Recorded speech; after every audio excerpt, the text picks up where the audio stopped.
Like you, I was curious what it was going to be like selling my car to Carvana in 2024. So buckle up. I sold my 2014 Toyota Corolla that has about 67,000 miles on it. And I went with Carvana because they had the least hassle and the most amount of money that they were willing to give me. Before I get into things, definitely give this video a like, comment, subscribe. Now let's get back into it.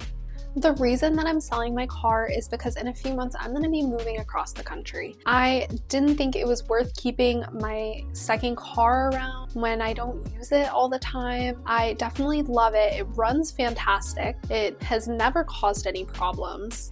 And it was my first car ever, so I have that special emotional attachment to it. It's just not feasible to bring it across the country, to put it in a parking space or pay for an extra parking space, because I don't know if I'm gonna have to pay for 2 parking spaces. It just didn't seem feasible. It's time, even though it's so sad.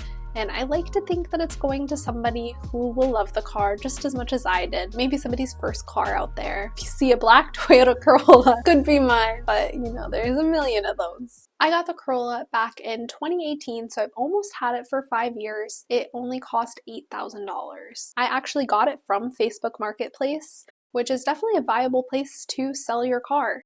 The woman who was selling the car was so happy to see me though. She was telling me about all these terrible messages that she was getting, all these not serious inquiries, people trying to get her to put down the price. When she saw that I messaged and I was like, I want to go for a test drive and I'm seriously inquiring about this, she was really happy. It didn't hurt that we were in a college town and we were both going to the same college.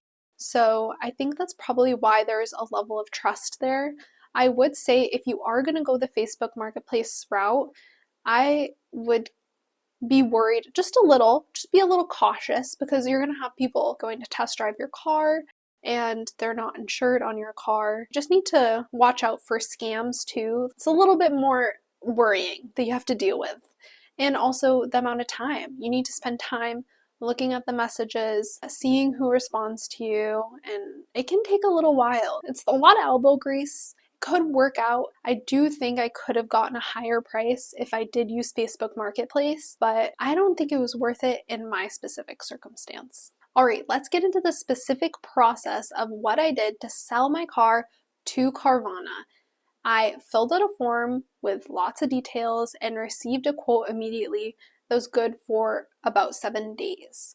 The next step is setting up the appointment for the car. They could pick it up for $150. That is in Washington State though, so prices may vary if you're somewhere else. But for me, the facility was only an hour away, so I figured I'd go on a drive. I believe if you do decide to do the pickup version, they'll come inspect your car and then put your key and a lock on the window of the car, and then somebody a few days later will come around and tow it away. But not too sure about the process because I didn't go along with that specifically.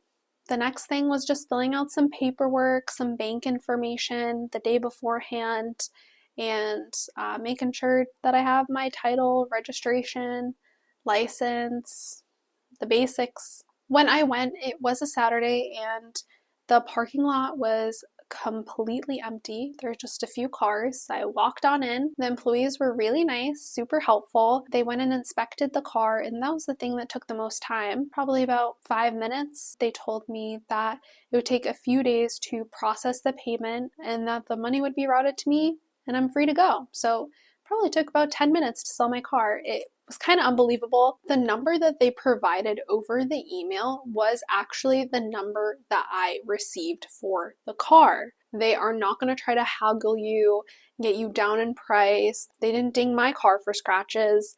And let me tell you, I had some torn up hubcaps, some big scratches on the car, and even a seat with a stain on it that I cover up with seat covers. If I were to sell my car to a third party or a car salesman, then I would need to get it detailed and cleaned. And that's just not the case with Carvana. It's not how they work. They don't haggle you or tell you these small things about your car that's wrong. I was able to sell my car for $12,000, which is $4,000 more than I paid for it with 5 years of use, not too shabby. Definitely thank the car market for that, although it's terrible if you're wanting to buy a car. I would say that I did get a quote earlier last year for $13,500, but that was probably at the peak. I'm fine with how it played out. It's a profit at the end of the day, and I couldn't be more happy with that. The reason why I didn't go for the alternative CarMax is because they quoted me at $9,000, which is $3,000 less than what I got. My guess is that that's probably what a car salesman would probably give me, but I didn't go to one, so honestly couldn't corroborate that information. From my understanding though, they really did not check the car comprehensively when they took it, Carvana. I wasn't there when he was checking it. With the articles and everything that have come out, it seems like people have gotten cars that are in really bad condition, unfortunately, scratched out VIN numbers, stolen cars, like the whole gambit, which is absolutely terrible that they have done that and that's even an issue. It should be pretty easy to figure out. You know, there's a whole system to this for a reason so that we can find cars. The process was really convenient though. Hopefully hearing about how my experience went gives you some confidence for when you go to sell your car. Definitely do your research though. You never know if you're going to get a better quote somewhere else. Shop around. You deserve the most for your car. Give this video a thumbs up and subscribe if you haven't. I'll see you in the next one.